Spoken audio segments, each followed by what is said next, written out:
കൂട്ടുകുടുംബ വ്യവസ്ഥയിൽ വസിച്ചുകൊണ്ടിരുന്ന നമ്മൾ പടിപടിയായി ആധുനികതയിലേക്ക് നടന്നെടുത്തപ്പോൾ നമ്മളിൽ സ്വാർത്ഥത കൊടികുത്തി വാഴുകയും നമ്മൾ മെല്ലെ അണുകുടുംബങ്ങളിലേക്ക് പരിവർത്തനം ചെയ്യുകയും ചെയ്തു. അവിടെ കൊണ്ടും നമ്മൾ നിന്നില്ല.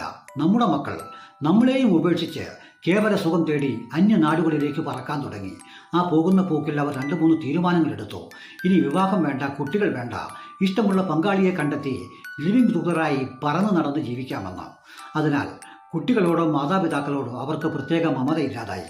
ഇടയ്ക്ക് നാട്ടിൽ വരുമ്പോൾ മാതാപിതാക്കളുമായി കലഹിക്കുകയും അവരെ വെട്ടിയും കുത്തിയും കൊലപ്പെടുത്താനും അബദ്ധത്തിൽ ഉണ്ടാകുന്ന കുട്ടികളെ പാറക്കൂട്ടങ്ങളിലേക്കും നദികളിലേക്കും പുഴകളിലേക്കുമൊക്കെ വലിച്ചെറിഞ്ഞ് കൊല്ലാനും അവർക്ക് മടിയില്ലാതായി തീർന്നിരിക്കുന്നു.